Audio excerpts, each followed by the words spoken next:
Welcome to Turkish Series TV.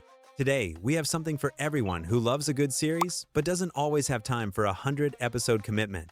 The 15 best short Turkish dramas you can watch, start to finish in a single weekend. We are talking about 6 to 14 episodes, complete stories that don't ask weeks of your life. There is something here across every genre and platform, all available subtitled in English. Before we begin, please take a moment to like the video and subscribe to the channel. Your support means a lot. Let us get started. Number 15. Love 101. Picture 5 high school students, each one carrying their own problem, each one sitting on the edge of something, who decide that the only way to save their favorite teacher from being transferred is to convince him he has a social life. The plan: make him believe he's falling in love. What none of them calculated is that in the process of convincing someone that love exists, they end up discovering things about love that none of them knew yet either. Love 101 is a Netflix series set in the 1990s that does something many teen fictions fail to do. It tells a story about genuine friendship without letting the romance override it. The 5 main characters are completely different from each other, and the dynamic between them works from the very first episode. The casting is natural, and the writing trusts that the audience doesn't need everyone to announce who they are before showing it. What makes Love 101 work for a weekend watch isn't just the 8-episode length, it's that each episode actually moves the story forward. There's no filler, no subplots that feel disconnected, no scenes that exist only to delay what needs to happen. The tone is warm and nostalgic without becoming saccharine, and there are genuinely funny moments mixed with others that catch you off guard. The honest critique: the first season leaves several threads open, and the final episode feels slightly rushed. But Love 101 has the right balance of humor, warmth, and heart to make those 8 hours pass fast. Number 14. Zero. I started it on a Saturday afternoon with no particular expectations, and by 11 at night, I was still watching. That alone is worth noting. Zero is an Italian Netflix production, not Turkish, but available internationally with subtitles and carrying the same energy and pacing that the best recent European drama has. The story follows Omar, a shy young man in a Milan neighborhood who discovers he can turn invisible, and that ability pulls him into the center of a territorial fight for his community. He didn't want to be a hero, he wanted to be an artist. What makes this Italian series work is that it doesn't romanticize the superpower or turn Omar into the protagonist you expected. He's awkward, he doubts, he makes mistakes, and the story treats him not as someone inherently special, but as someone learning painfully what it means to use what you have to defend what you love. The Milan neighborhood setting is visually compelling, the young cast has genuine energy, and the 8-episode run doesn't waste a single unnecessary scene. The honest critique is that the first season ends with a lot of threads still open, and not all of the secondary character development reaches the depth the central story deserves. But as a weekend experience, Zero does exactly what it needs to. It hooks you fast, gives you something genuinely different from the usual format, and leaves you wanting to know what comes next. Worth starting on a Saturday afternoon. Number 13. The Protector. There is something in Hakan that works precisely because he is not the type of hero who announces himself as one. He is a regular person with a business, debts, and weekend plans that do not include saving Istanbul. When he discovers he comes from a long line of protectors of the city with extraordinary abilities, his first reaction is not enthusiastic acceptance, it is resistance, doubt, and a genuine search for someone else to handle it. The Protector is Netflix Turkey's first major supernatural action production, and the 10-episode first season works as what it is: a fantasy thriller set in Istanbul with an identity story at its core. The city is a character in its own right. The historic streets, the Bosphorus, neighborhoods that blend centuries of layers, and that setting gives the series a flavor that most genre productions cannot manufacture.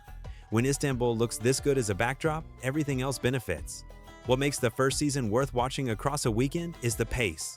Each episode closes with something that makes the next one start on its own. The tone stays serious without losing accessibility, and the humor that appears occasionally lands well within the tension. The honest critique is that some of the visual effects have not aged well, and the antagonist construction could be more complex. But The Protector, as a first-season experience, before knowing what the following seasons deliver, is an entertaining entry point into a different corner of what Turkish television can produce. Number 12. Babel. How long can a false identity hold before reality collapses it? That question is not just the center of Babel, it is the tension that keeps every character in motion across the 8 episodes that make up the only season of this series. Babel is a Turkish crime thriller available on digital platforms that bets on narrative density. In under 8 hours, it builds a world of organized crime, law enforcement operating in gray areas, and characters who don't have the option of being simply good or simply bad. The gray is where the series lives, and that is also its main appeal. The pacing is pure thriller. Episodes are structured to hold back just enough information to keep you moving without ever giving you exactly where the story is going. There are betrayals, alliances that shift sides, and an internal logic that holds across the entire season without needing the runtime of a 100-episode production to make its case. The honest critique is that Babel doesn't reinvent its genre, and some secondary characters feel underdeveloped within the available time. But as a weekend proposition, a complete story with a beginning, middle, and end across 8 episodes, it delivers with efficiency on what it promises. Sustained tension and a narrative that keeps you going back for the next episode. For anyone who has been looking for quality Turkish drama that isn't romance, this production is specifically the answer to that search. Number 11. Midnight at the Para Palace. What catches you off guard here is that a time travel series set in 1920s, Istanbul actually works as a historical thriller that maintains tension, humor, and romance in balance without any of the three ruining the other two. Midnight at the Para Palace follows Ezra, a modern journalist who suddenly finds herself in the Para Palace Hotel in 1919 Istanbul and has to understand what's happening, where she is, and how to get back, all while a conspiracy that could change the course of Turkish history unfolds around her. And yes, there is romance, and it works. Hazal Kaya as Ezra carries the series with the right energy to make the character believable in both the modern and historical contexts. There are moments where situational comedy emerges naturally from the temporal displacement, and moments where the series gets serious without losing the tone it built. The historic hotel, with its real architectural detail and layered history, adds something that can't be constructed from scratch. What surprised viewers when Midnight at the Para Palace first arrived was how well it managed the pacing. 8 episodes that feel complete, with a resolution that doesn't disappoint, and enough historical detail about the interwar period to make the context feel real without turning into a history lecture. A rare thing. A time travel miniseries that works from start to finish in all the modes it attempts, without feeling like it needed to be longer or shorter than it is. Number 10. The Gift. The Gift has a very specific atmosphere from its first episode, calm on the surface, with something restless moving underneath. It isn't a fast-paced thriller or a horror story. It moves in the space between the ordinary and the inexplicable without ever giving you exactly what you expected. Atiye is a painter in Istanbul who appears to be living a perfectly ordinary life until she starts seeing a symbol appear in her paintings that she doesn't consciously put there. The same symbol has been appearing for millennia at the archaeological site of Göbekli Tepe, one of the oldest temples in the world. When an archaeologist begins investigating that connection, Atiye's story becomes something neither of them anticipated. Baron Saad as Atiye builds the character with a restraint that fits the tone of the series perfectly. She doesn't overperform the mystery or the fear, she simply lets it be present in the scene. And Göbekli Tepe as a setting is one of the production's strongest elements. There is something genuinely unsettling about watching a real place with that kind of history used this way. The honest critique is that the 8-episode first season leaves more questions open than it answers, which can feel frustrating if you came expecting a closed arc. But The Gift is worth the first season on its own, as an exercise in slow tension and well-constructed atmosphere. And the 8 hours pass without you noticing. Number 9. Innocent. I'll be honest from the start, Innocent is not a series that grabs you in the first 10 minutes with an action scene. The early episodes require patience. They ask you to stay with the characters, to listen to the conversations that seem small but aren't, to let the story reach you at its own pace. Give it that patience, and what you get in return is considerable. Masum is a 2017 production from Blue TV about a family man who appears at the scene where a young woman was murdered. His family believes he is innocent. The investigation, however, begins uncovering layers of this man and this family that no one expected to find. It is not an action thriller. It is a character study dressed as a crime story, where the mystery is not only who killed the victim, but who the people you thought you knew actually are. The 8 episodes have a very tight structure. No filler, no irrelevant subplots. Every scene exists for a reason, and the story builds its weight gradually. The tone is sober, the performances reach a level that few Turkish productions of that period matched. The real critique is exactly the pacing. If you want something that grabs you quickly for an effortless binge weekend, this production asks more of you. But if the premise interests you, Innocent is the kind of quality drama that proves Turkish television can do more than romance, and do it this well. Number 8. Persona. There is a moment in the first episode of Persona where Aga, an older man, retired, who is starting to lose his memory, goes to the pharmacy to pick up his medication, and while he waits, he looks at a photograph in his wallet. He says nothing. He explains nothing. But in that 2-second pause, without dialogue, the series tells you everything you need to understand about why this man is about to do what he's about to do. Shasiat is a psychological thriller about a man with early-onset Alzheimer's who begins killing people, not randomly, but people who committed crimes that were never punished. The question the series poses, with calculated discomfort, is not whether what he does is right or wrong. It is why what he does produces in the viewer something different from what it should. Haluk Bilginer, as Aga, delivers one of the most complex performances in recent Turkish drama. The way he navigates the spaces between lucidity and forgetting, between coldness and tenderness, between who he was and who he is becoming, makes every scene something you cannot look away from. The honest critique? Persona is not easy viewing. Some episodes carry significant emotional weight and the tone offers no relief. But in 10 episodes, this series accomplishes something that few shows in any language manage. It changes the way you think about who deserves justice. Number 7. Life of Secrets. There is a family in Istanbul that looks perfectly functional from the outside.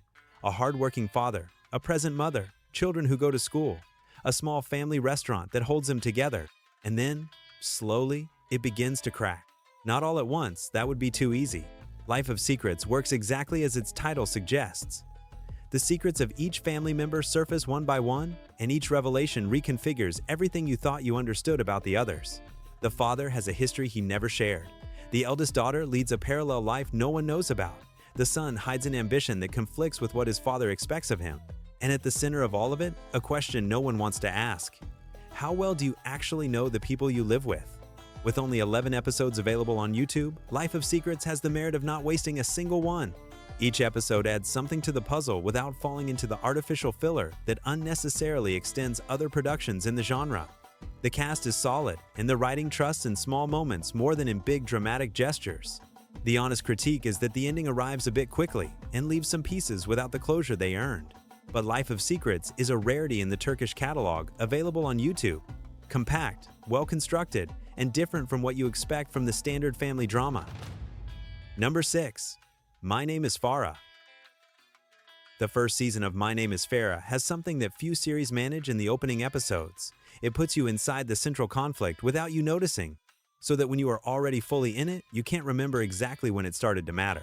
Farah is an Iranian doctor living illegally in Istanbul, working as a cleaner to pay for her son's treatment for a rare illness. One night, in the wrong place at the wrong moment, she witnesses a mafia killing she was never supposed to see.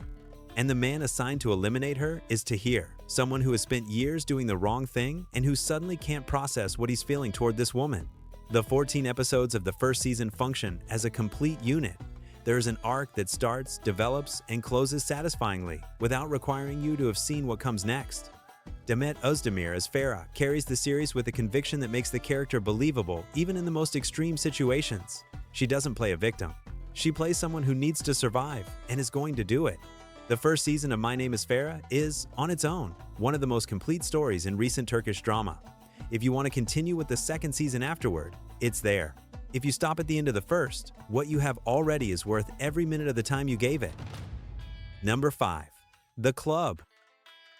Matilda is not the character you expect when you start watching The Club. She's hard, direct, guarded in a way that doesn't invite immediate sympathy. And yet, within the first hour of the series, she is constructed with enough depth that you want to know what happened to her to make her who she is, and what's going to happen now that her daughter has appeared in her life after years of absence.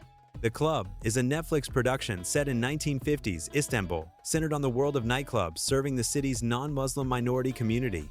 Matilda is released from prison and finds work at one of those clubs, where she suddenly has to learn to move inside a world she didn't choose, but that is the only one left to her. Gökçe Bahadır in the role of Matilda builds something that few television productions manage, a character who doesn't explain her emotions but where no explanation is needed.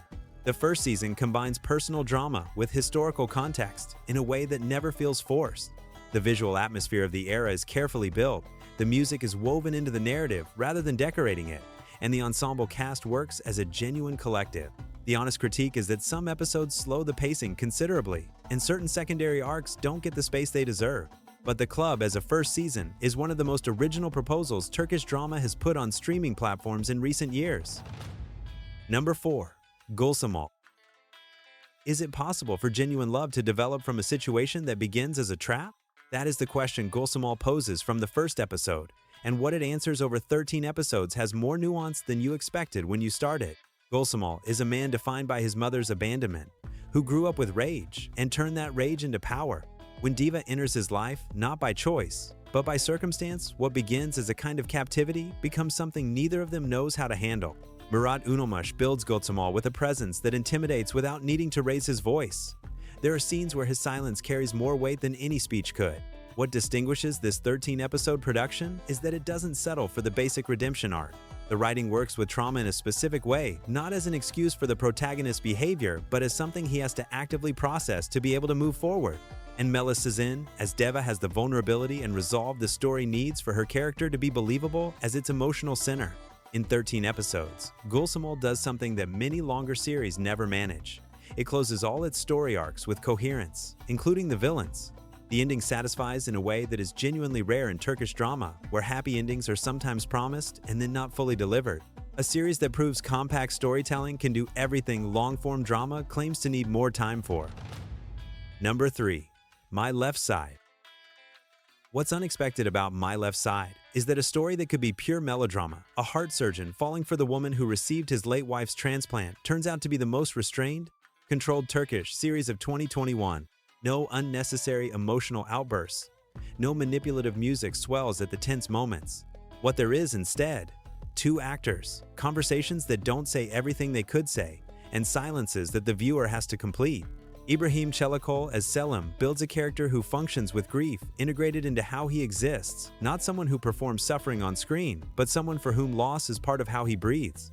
And Dilan Çiçek Deniz as Melisa has the lightness that perfectly balances what he carries. 12 episodes, not 112.